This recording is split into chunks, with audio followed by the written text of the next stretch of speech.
My name is David. For 8 grueling years, I bled for Vanguard Financial, turning a failing branch into the company's crown jewel. I worked 80-hour weeks, missed my own brother's wedding, and built the diamond tier portfolio entirely from scratch. My boss, Richard, had promised me the senior vice president role in writing. I had the numbers, the client trust, and the unmatched track record. But yesterday at the annual corporate dinner, Richard stood at the podium and smiled like a proud, predatory shark. I am thrilled to announce our new senior VP. He boomed into the microphone. A young visionary with fresh ideas, my son, Bradley. The room went dead silent. Bradley is 24, fresh out of college, and has never worked a single day in finance. I watched this kid, wearing a Rolex his daddy bought him, swagger up to the stage and grab the microphone. Thanks, Dad. Bradley smirked, looking directly at my table. I'm excited to have veterans like David here to do the heavy lifting while I steer the ship. I didn't yell. I didn't flip the table. I just quietly put my pen down, walked out of the ballroom, and went straight to my office. But when I opened my door, Bradley was already there, sitting behind my custom oak desk with his feet propped up on my folders. Oh, hey Dave, he chuckled, tossing a stack of my confidential client files into the trash can. Dad said I get this office now. You're moving to the basement. He leaned forward, a condescending grin on his face. And by the way, I just emailed your top 3 clients to introduce myself. I expect you to hand over their private numbers by noon. My heart stopped, not out of fear, but out of a pure, cold realization of what this arrogant kid had just done. Bradley didn't know that those 3 billionaire clients required absolute anonymity, protected by a $1 million ironclad NDA. And he had just CC'd them all on the exact same introductory email, exposing their private identities to each other. I stared at Bradley, my eyes locked on the open email client on his monitor. You CC'd them, Bradley? I asked, my voice dangerously low. You didn't BCC the diamond tier? Bradley scoffed, rolling his eyes like a teenager. Who cares, Dave? They're just clients. They should be honored to meet the new VP. Before I could explain that he had just violated a $50 million non-disclosure agreement, the office door flew open. Richard stormed in, his face pale and glistening with a cold, terrified sweat. David, what the hell did you let him do? Richard screamed, completely ignoring his son's smug face. I didn't let him do anything, Richard, I replied calmly. Your visionary just exposed the identities of 3 reclusive billionaires to each other. Richard ran his trembling hands through his thinning hair, pacing the floor like a trapped rat. Fix this, David. Call them right now. Tell them it was a glitch in the IT department's automated system. He stepped into my personal space, his breath smelling of stale coffee and sheer desperation. Take the blame for this, David. Tell them you made the mistake during the handover. You have the rapport to survive it. I looked at this man I had bled for, realizing that 8 years of loyalty meant absolutely nothing.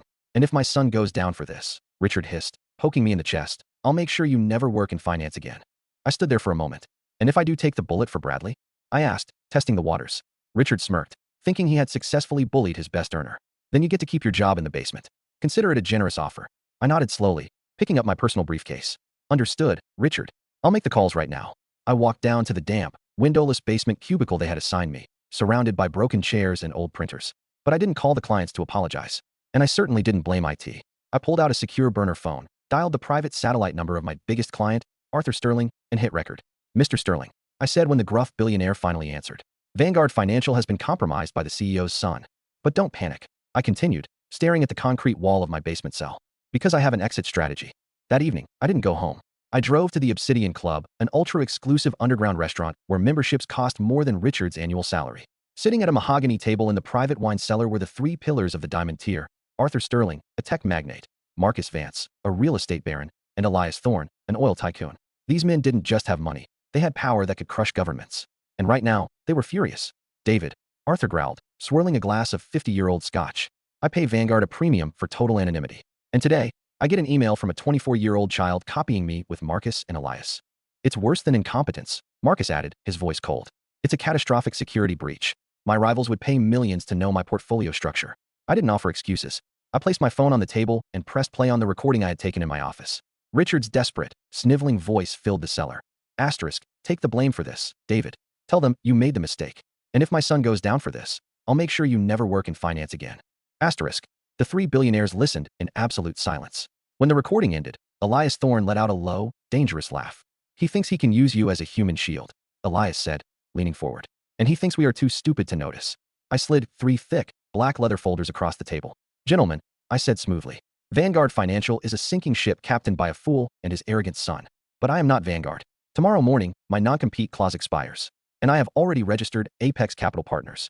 I opened the folders, revealing zero-fee transfer protocols and an impenetrable, decentralized security framework I had built myself. I am not asking you to stay with Vanguard. I am asking you to let me sink them. Arthur Sterling looked at the paperwork, then looked at me. A predatory smile crept across his weathered face. How long will the asset transfer take? Arthur asked, pulling a gold fountain pen from his breast pocket. The digital authorizations are preloaded, I replied. The moment you sign, $800 million will be drained from Vanguard's accounts in exactly 48 hours.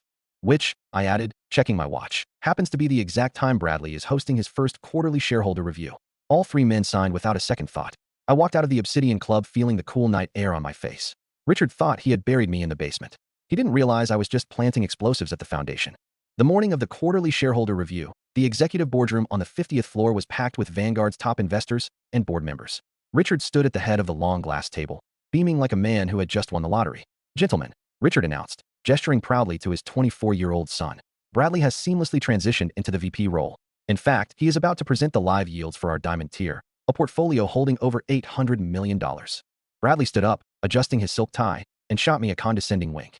Richard had forced me to stand in the back corner of the room like an intern, holding a stack of useless paper agendas. Thanks, Dad. As you'll see, managing these billionaires is all about modern synergy, Bradley boasted, pressing a button on his remote to activate the massive LED screen on the wall. I've personally streamlined their asset allocation. Let's look at the live numbers. The Vanguard financial dashboard loaded with a sleek animation. The investors leaned forward, murmuring in anticipation of the massive yields. The screen refreshed. Arthur Sterling account, $0.00 Marcus Vance account, $0.00 Elias Thorne account, $0.00. Total diamond tier assets, $0.00. The boardroom fell into a suffocating, dead silence. The only sound was the hum of the air conditioner. Bradley clicked the remote 3 times, his arrogant smile melting into genuine, wide-eyed confusion. Wait, the Wi-Fi must be lagging, Bradley stammered, tapping the glass of the screen. Dad, call IT. Tell them to fix the dashboard glitch. Richard's face drained of color, turning a sickly shade of gray. He pulled out his phone and frantically dialed the main banking division. It's not a glitch, Bradley, an older board member said, pointing a shaking finger at the tiny red text on the transaction logs. The capital wasn't frozen. It was transferred out. All of it. Richard dropped his phone. It clattered loudly against the glass table. Transferred. To where? I stepped out of the shadows of the corner, casually straightening my tie, and walked slowly toward the center of the room. To Apex Capital Partners, I said, my voice cutting through the panic like a scalpel. Richard stared at me, his eyes wide with a dawning horror. Apex? What the hell is Apex? Who authorized this? I pulled the 3 signed transfer mandates from my jacket pocket and tossed them onto the glass table. They slid perfectly to a stop right in front of Bradley. The clients authorized it, Richard, I replied, looking directly into his terrified eyes. 48 hours ago, right after your visionary son breached a $50 million non-disclosure agreement. The board members erupted into shouting. Bradley fell back into his leather chair, looking exactly like a little boy who had just broken his father's most expensive toy. You stole my clients. Richard screamed, lunging across the table toward me, spit flying from his lips. I'll sue you into oblivion. I'll have you arrested for corporate espionage. I didn't flinch. I just smiled. You can't sue me for stealing, Richard, because they aren't your clients anymore. And as for lawsuits, you might want to check your email. Richard's hands shook so violently he could barely unlock his phone. The entire boardroom watched in breathless silence as he opened his inbox.